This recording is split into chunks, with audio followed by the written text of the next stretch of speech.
kami dari kelompok 13 akan mempresentasikan hasil diskusi kami dengan judul Dinamika Komunikasi Mahasiswa dalam Menjaga Kesenjangan Sosial dengan mahasiswa lain di lingkungan kampus. Saya Nina Farisal. Saya Raisina Nazura.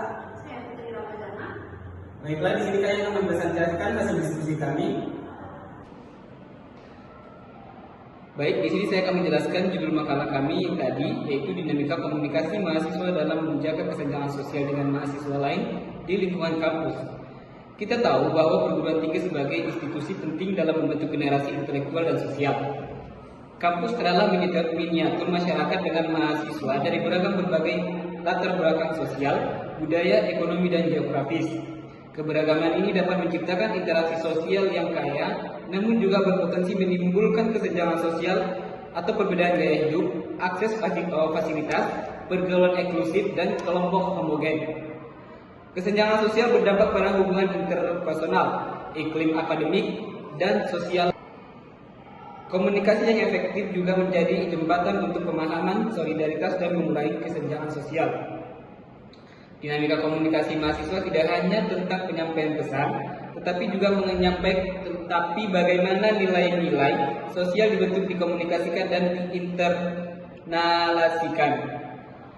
Selanjutnya rumusan masalahnya, bagaimana dinamika komunikasi mahasiswa dalam menghadapi kesenjangan sosial. Tujuan dari makalah ini adalah menganalisis pola dan dinamika komunikasi antar mahasiswa dalam menghadapi perbedaan sosial. Makalah ini bertumpu pada tiga teori konseptual, yaitu teori kesenjangan sosial, teori negosiasi muka atau face negotiation theory, dan teori jendela Johari atau Johari the window. Nah, di sini saya akan menjelaskan keseluruhan dari teori tersebut. Yang pertama tadi ada teori kesenjangan sosial. Di sini teori ini menjelaskan bagaimana distribusi sumber daya dan tindak merata menciptakan stratifikasi sosial dan ketidaksetaraan antar mahasiswa yang memengaruhi pola interaksi dan akses terhadap peluang. Yang kedua tadi ada teori negosiasi muka atau face negotiation, yaitu menganalisis bagaimana individu dan menegosiasikan identitas dan citra diri atau muka dalam interaksi antar budaya yang relevan karena perbedaan latar belakang sosial yang sering berkolerasi dengan perbedaan budaya. Yang ketiga ada teori jendela Johari atau Johari the window, yaitu bagaimana memahami kesadaran diri, keterbukaan, dan umpan balik memengaruhi komunikasi interpersonal, serta bagaimana persepsi diri dan orang lain dipengaruhi dengan kesenjangan sosial yang membentuk pola komunikasi. Baiklah, selanjutnya akan dijelaskan oleh teman saya Putri Ramadhana. Di sini saya akan menjelaskan tentang grand teori yang digunakan dalam makalah ini adalah teori kesenjangan sosial. Teori ini menganalisis persoalan masalah. Teori ini memberikan konteks makro dengan menjelaskan bagaimana distribusi sumber daya yang tidak merata, seperti ekonomi, pendidikan, dan juga kekuasaan. Menciptakan stratifikasi sosial dan ketidaksetaraan di antara kelompok mahasiswa. Ini menyoroti bagaimana struktur sosial yang ada dapat mempengaruhi pola interaksi dan akses terhadap peluang di kampus. Konsep dari teori ini adalah perbedaan dalam akses informasi, sumber daya, dan status sosial ekonomi. Kesenjangan ini dapat menciptakan perbedaan dalam mengekspresikan diri yang diinginkan dan cara mahasiswa mengelolanya. Unsur dari teori ini adalah disparitas dalam akses informasi dan sumber daya yang akan memengaruhi ekspresi mahasiswa dan cara mereka mengelola ekspresi.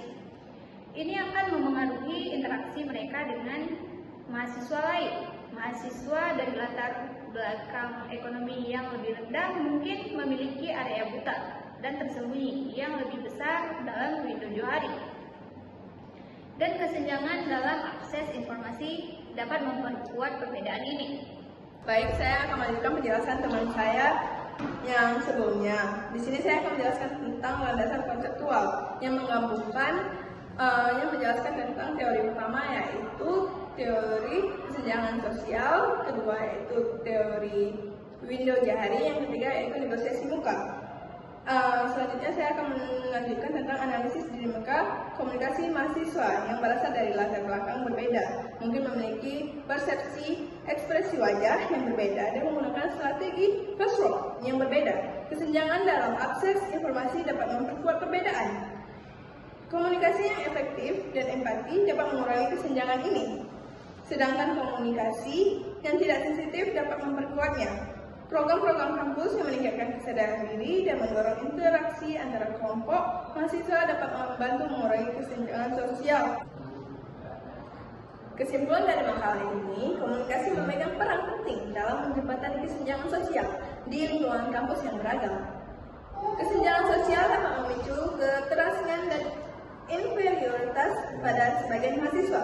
Melalui teori kesenjangan sosial, teori negosiasi, dan teori jendela Johari, makalah ini menjelaskan bahwa komunikasi yang efektif menggantung pada kesadaran diri, kepekaan sosial, dan kemampuan mengelola dan citra diri. Mahasiswa dengan kesadaran diri tinggi cenderung lebih terbuka, mengurangi kesenjangan, sementara kesadaran diri rendah dapat memperbesar jarak sosial.